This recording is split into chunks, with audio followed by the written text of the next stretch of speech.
सुज़लोन, ये है वो कंपनी जिससे करने जा रहे हैं हम मुलाकात। विंड एनर्जी जनरेशन के कारोबार में है सुज़लोन ग्रुप और Asia, Australia, Europe, Africa, America से के 17 से ज़्यादा देशों में कंपनी का है कामकाज। पिछले लगभग 30 साल से देश दुनिया की कई दिग्गज कंपनियों को सुज़लोन दे रही है अपनी सर्विसेज, और जून 2024 तक के जो हमारे पास आंकड़े हैं, करीबन करीबन 47 गीगावाट के प्रोजेक्ट सुज़लोन कंप्लीट कर चुकी है। आइए मैं आपकी मुलाकात करवाता हूँ कंपनी के ग्रुप के सीएफओ हिमांशु मोदी साहब हमारे साथ कार्यक्रम में शामिल हो रहे हैं। और हिमांशु जी, ग्लासगो से आपने फाइनेंस में यूनिवर्सिटी से मास्टर्स ऑफ साइंस की डिग्री हासिल की है। अगस्त 2021 से आप पूरे ग्रुप के सीएफओ हैं। कॉर्पोरेट फाइनेंस, बैंकिंग, मीडिया और रिन्यूएबल एनर्जी में लगभग 25 साल का अनुभव रखते हैं हिमांशु जी। हिमांशु जी, बहुत बहुत स्वागत है आपका, धन्यवाद हमें समय देने के लिए। और मुझे याद नहीं आ रहा कि पिछली बार आपकी कंपनी से हमने कब मुलाकात की थी, कब बात की थी, तो मैं बहुत फ्लैशबैक में जा रहा हूँ। आईपीओ के ज़माने से उसके बाद स्टॉक में बड़ा रनअप हुआ और उसके बाद स्टॉक को लोगों ने, कंपनी को लगभग डिस्कार्ड कर दिया, लेकिन उसके बाद आपने जो एक बड़ा टर्न अराउंड किया इस कंपनी में, जरा समझाएं कि पिछले 2-3 साल में क्या कुछ बदला है कंपनी में और ये रिवाइवल क्यों और कैसे हुआ है, थोड़ी वो स्टोरी बताइए। अनिल जी, बहुत बहुत धन्यवाद। पहले आपके और आपके दर्शकों को थैंक यू सर। सुज़लॉन से हमारा नमस्कार। पिछले 2-3 साल में अगर मैं आपसे बताऊं तो पहले, सबसे पहले हमारी जो एक सुज़लॉन, जिस बारे में जाना जाता था कि बहुत एक डेट रिडन कंपनी है, बहुत ज़्यादा डेट है कंपनी में, तो हमने एक एक करके लेंडर्स के साथ डिफॉल्ट भी हुआ, रिस्ट्रक्चरिंग भी हुई। मतलब एक चेकर्ड पास्ट रहा है कंपनी का with regards to balance sheet.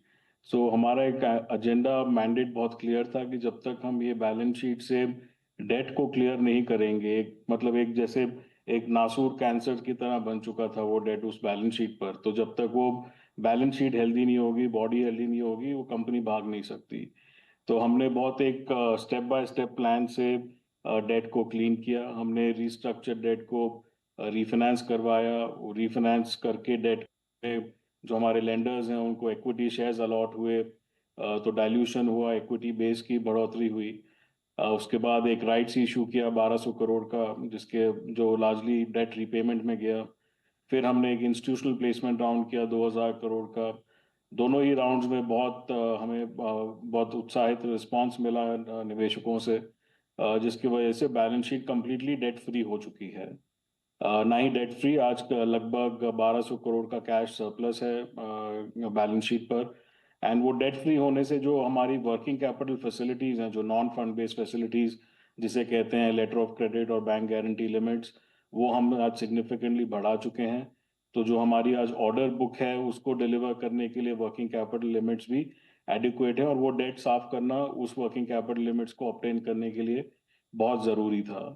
तो आज अगर एक कंपनी की एक स्थिति को बात करें, जो एक डेट बर्डन कंपनी थी लगभग 2-3 साल पहले तक, आज की स्थिति ये है कि आज हम 1200 करोड़ कैश सरप्लस पे हैं, लगभग इनफ वर्किंग कैपिटल फैसिलिटी है, लगभग 5.5 गीगावाट की ऑर्डर बुक है जो आने वाले 2 वित्त वर्षों में उसको हमें एग्जीक्यूट करके डिलीवर करना है हमारे क्लाइंट बेस को। So everything is fallen in place together for the company. सब कुछ एक साथ में, टाइमिंग, वो आई थिंक सबकी ब्लेसिंग्स हैं। And our late founder chairman Tulsi bhai, उनका एक विजन था जिसको हम लोग एग्जीक्यूट करते चल रहे हैं, जिस वजह से आज कंपनी इस कगार पे आ खड़ी है। बिल्कुल। और हिमांशु जी, अब मैं आपको कॉम्प्लीमेंट और कॉन्ग्रेचुलेट भी करना चाहता हूं, क्योंकि अगस्त 2021 यानी कि लगभग 3 साल में ग्रुप सीएफओ के तौर पर आपने पूरी तरह से कंपनी को फाइनेंशियली टर्न अराउंड किया है, बैलेंस शीट के लिहाज से, लेकिन प्रॉफिटेबिलिटी के लिहाज से भी कंपनी टर्न अराउंड होती दिख रही है। मैं पिछले तिमाही के जो नतीजे देख रहा था, बहुत दमदार रिजल्ट दिख रहे हैं। क्या एक तो सिर्फ चलिए डेट कम हुआ, खत्म हुआ, उससे आपकी प्रॉफिटेबिलिटी बढ़ती है, दूसरा आपके कोर ऑपरेशन से प्रॉफिटेबिलिटी आती है, दोनों का किस तरह का कंट्रीब्यूशन है आपके कामकाज में, आपके मुनाफे में, ये समझाइए। पहले मैं ऑपरेशंस पे फोकस करूंगा अनिल जी। आज अगर हम देखें, हमारी जो कैपेसिटी इंस्टॉल्ड है जिसमें हम मैन्युफैक्चर कर सकते हैं, वो लगभग 3.5 गीगावाट की एनुअल मैन्युफैक्चरिंग है। अब हिस्टोरिकली वो कैपेसिटी हमारी करीब 15 से 20% ही यूटिलाइज होती थी। आने वाले सालों में, इस वित्तीय वर्ष में, वो कैपेसिटी यूटिलाइजेशन सिग्निफिकेंटली बढ़ रही है। तो एक जिसे कहते हैं एक इकोनॉमीज ऑफ स्केल हमारी, बिकॉज ऑफ इंक्रीज्ड वॉल्यूम्स, बढ़ रहा है, जिस वजह से ऑपरेशनल एफिशिएंसी आती है। टॉप लाइन बढ़ रही है पर खर्चे उस प्रपोर्शन में नहीं बढ़ रहे हैं। फिक्स कॉस्ट हमने बहुत कंट्रोल रखा हुआ है फिक्स कॉस्ट पे। Variable cost of course linked to order book बढ़ते रहेगा, जिस वजह से एक ऑपरेशनल इबिडा परफॉर्मेंस आपको सिग्निफिकेंटली बेटर दिखेगी कंपनी में because of increase in top line and order book. जहाँ तक प्रॉफिट आफ्टर टैक्स पैट का सवाल है, डेट कम होने की वजह से ब्याज दर हमारी जो ब्याज की आउटगो है वो कम्प्लीटली सिग्निफिकेंटली रिड्यूस हो चुकी है। डेप्रीसिएशन ज़्यादा है नहीं कंपनी में क्योंकि ये कैपेसिटी हिस्टोरिकली इंस्टॉल्ड है। तो जो इंक्रीज्ड या इंक्रीमेंटल कैपेक्स है बहुत एक मिनिमल इंक्रीमेंटल कैपेक्स होगा, सो डेप्रीसिएशन इतनी ज़्यादा हिट नहीं होगी। और हमारे because of past carry forward losses एक टैक्स की भी बेनिफिट हमारे पास आने वाले कुछ सालों के लिए अवेलेबल रह जाती है because of carry forward losses.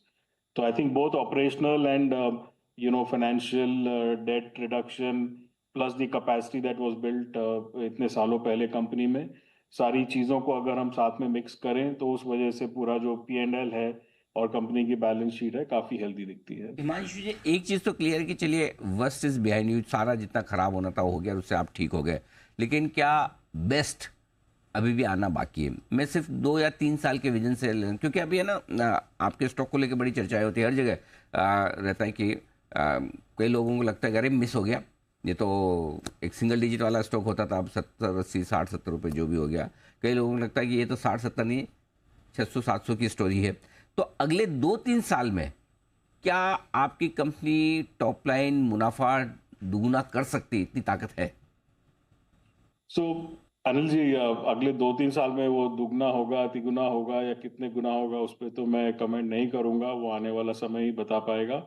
But आज अगर हम FY 24 को देखें जो मार्च 24 में साल खत्म हुआ, that was the last year जिसमें हमने अपनी बैलेंस शीट को जो इम्प्रूव करना था ठीक करना था वो सारा हमने अचीव किया। FY 25 जो ये वित्तीय वर्ष है, इसमें हमारा फोकस है एक ऑपरेशनल एक्सीलेंस लाने का। आप और आपके दर्शक और हमारे निवेशक समझ पाएंगे कि जो एक कंपनी शायद बंद होने के कगार पे थी, इतनी डिफिकल्टी से गुजर रही थी, उसको एक ऑपरेशनली वापस रिवाइव करना भी एक टास्क है।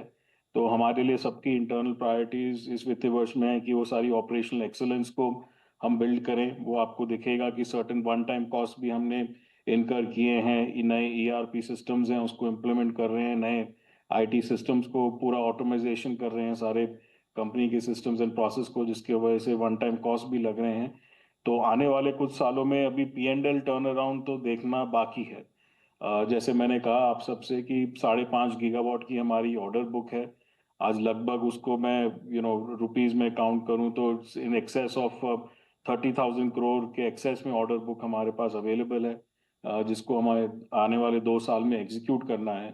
सो जो P&L टर्न अराउंड या P&L एक्सेलेंस है वो तो आने वाले 2-3 साल में अभी भी देखना बाकी है। That I would definitely say that. उम्मीद करता हूँ कि उतनी ही मजबूत टर्न अराउंड जो फाइनेंशियल टर्न अराउंड आपने बैलेंस शीट पे की है, उतनी ही प्रॉफिटेबिलिटी की भी ज़बरदस्त देखने को मिलेगी। हिमांशु जी, बहुत बहुत धन्यवाद और आपको शुभकामनाएं इस आगे के प्रॉफिटेबिलिटी के लिहाज से जो आउटलुक आपने बताया है कि अच्छा समय आने वाला है। उम्मीद करते हैं आपके इन्वेस्टर्स और ज़्यादा खुश होंगे। विस्तार में आपसे फिर और किसी दिन मैं आपको आमंत्रित करूंगा, बात करेंगे। आज के लिए बहुत बहुत शुक्रिया, thank you so much. Thank you sir. आइए बढ़ते आगे और